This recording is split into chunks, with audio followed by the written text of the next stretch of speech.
All right, Shalom. I want to give all praises due to Yahweh Bahashem, Yahweh Shah Bahashem, Rakah Kwadash. Double honors to the apostles of GMS and Shalom to you brothers that's pushing this truth. I'm Karatazah Bob back with another show. And this show I'm going to entitle Caiaphas Indirectly Prophesied. All right. So pretty much this show I'm going to be going into the book of John, chapter 11, verses 47 to 52, all right, where it speaks about Caiaphas, the high priest, and how he prophesied that Yahweh Shah should die for the people, okay? But when Caiaphas made that statement that Yahweh Shah should die for the people, it wasn't a direct prophecy, but it was indirect, okay? He said that unknowingly, that he was prophesying that Yahweh Shah, that he said it unknowingly, all right? He didn't know that he was prophesying. So what we're going to do is we're going to read the chapter and break it down, get understanding. So this is John chapter 11 verse 47, and it reads, "Then gathered the chief priests and the Pharisees a council, and said, What do we? For this man doth many miracles." Right. So speaking of Yahweh Shah. So you had the pretty much the wicked Pharisees who felt threatened through Yahweh Shah's miracles. Okay, and this is when you read up Yahweh Shah, he he raised Lazarus from the dead. Okay, and it speaks about how many of the Jews believed on him after he did that. So it reads, "Then gathered the chief priests and the Pharisees a council and said, What do we? For this man doth many miracles. If we let him thus alone, all men will believe on him, and the Romans shall come and take away both our place and nation." Right. So the Pharisees, they felt threatened through Yahweh Shah's status and, the Jews believing in on him, especially after the miracles that Yahweh Shah did. Okay. So the Pharisees, the wicked of the Pharisees, they felt threatened. And they felt threatened that the Romans would come in and, take them out of their positions and pretty much destroy their nation. All right. Destroy the Jews. So verse 49, it reads, "And one of them named Caiaphas, being the high priest that same year, said unto them, Ye know nothing at all." Right. So he said to these Pharisees, look, you know nothing at all. Now it says, "Nor consider that it is expedient for us that one man should die for the people, and that the whole nation perish not." Right. So Caiaphas was saying, look, you don't consider that it is expedient or is necessary for that one man should die for the people, and that the whole nation perish not. Right. So what Caiaphas was saying that, it's necessary for this man, Yahweh Shah, that he should die for the people. Meaning, so so it's like, and read again, it says, "Nor consider that it is expedient for us that one man should die for the people, and that the whole nation perish not." Right. So what Caiaphas was saying, that it's necessary that Yahweh Shah, that he should die for the people, pretty much, that Yahweh Shah should die because they were threatened by the Romans. All right. And his position as a high priest, and the Pharisees' position would be threatened, because the Romans would come and take them out of their positions and destroy the Jews, all right, destroy their nation.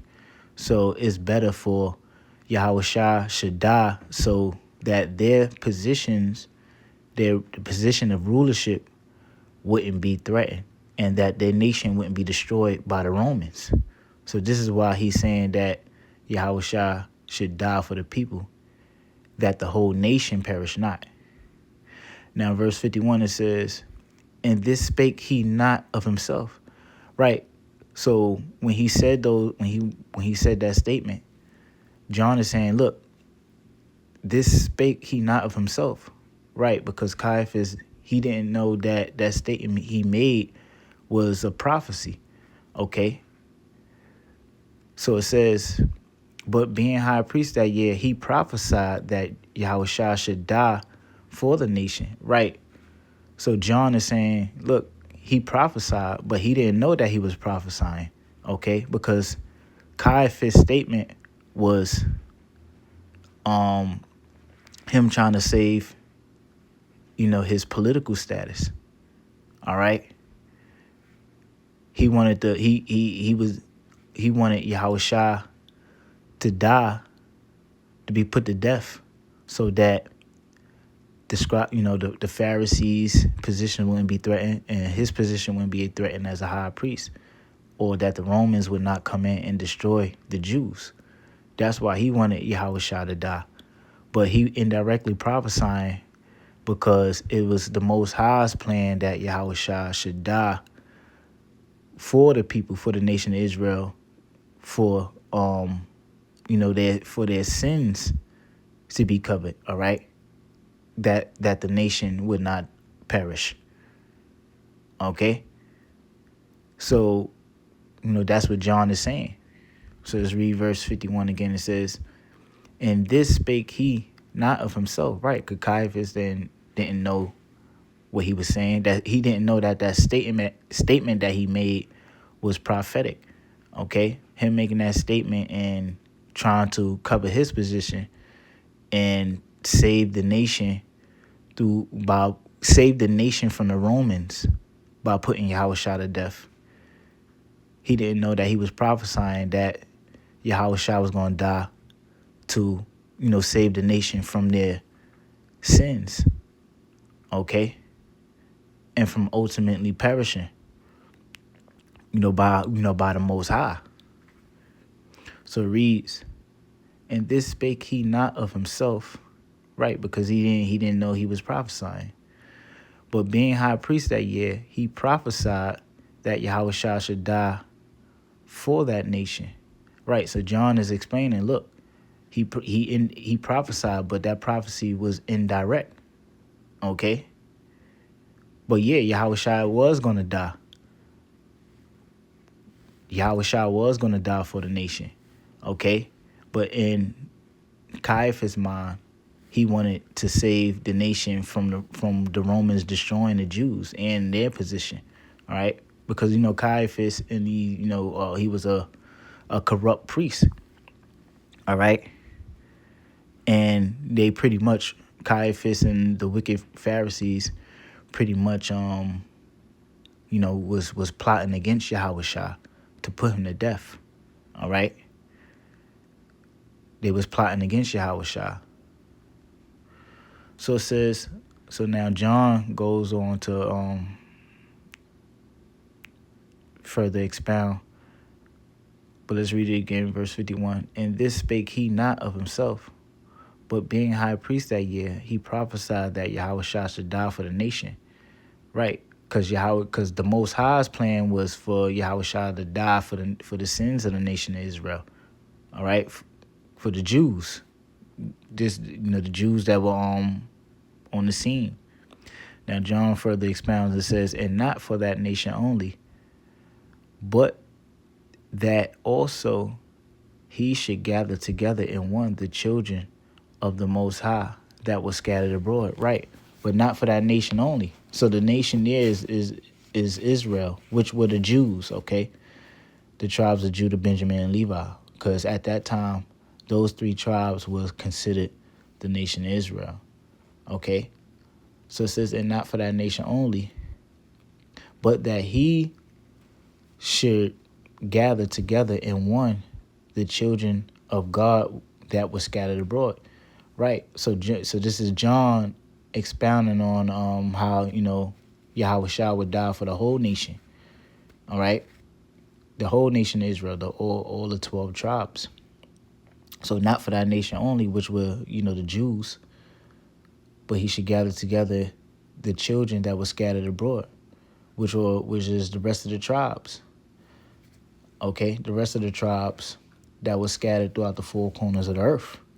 And that's who Yahushua will ultimately die for. The whole nation of Israel. Okay. Who are the children? Let's prove who are the children scattered abroad. Let's go to the book of James 1:1.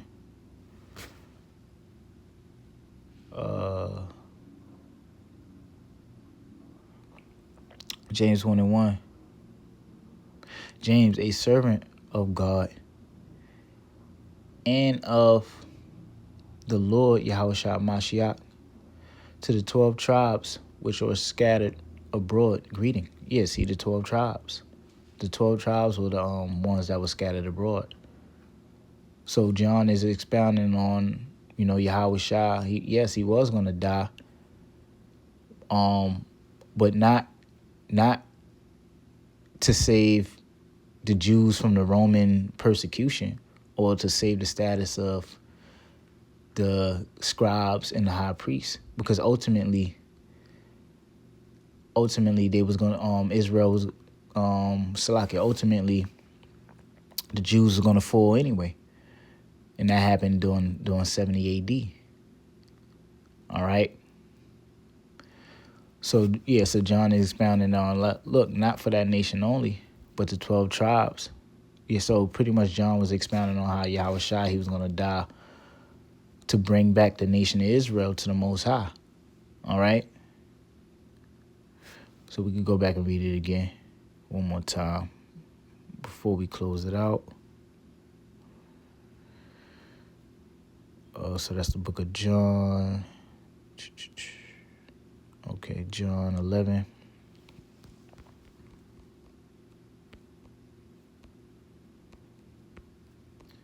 John 11 and 52.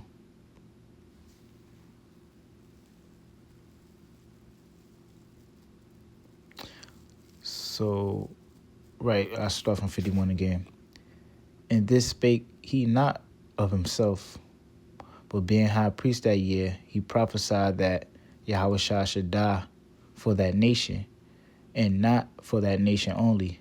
Yeah, so Yahushua, he prophesied indirectly, okay? Because Caiaphas making that statement that Yahushua should die for the people, meaning that, look, this man has to die so the Romans would not come and destroy our nation. So this is how they wanted to save the Jews. This is how they wanted to save their nation.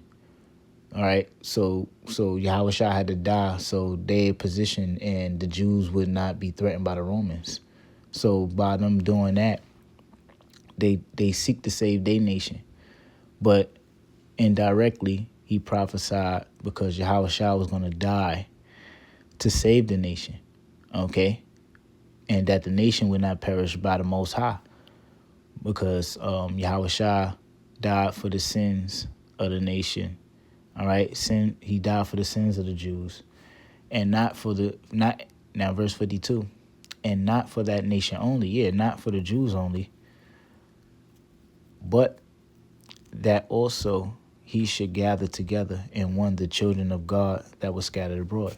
And this is the Israelite foreigners, okay, in which we read in John 1:1. It says to the 12 tribes which are scattered abroad, greetings, okay? So that's who are the children of God that are scattered abroad. There's no other nations within that. All right, so this makes up the whole nation of Israel. Okay, so with that, I hope you brothers got some understanding, and I'm gonna say all praises due to Yahweh, Bahashem, Yahweh Shah, Bahashem, Rakakwadash. Double honors to the apostles of GMS, and shalom to the elect. Shalom.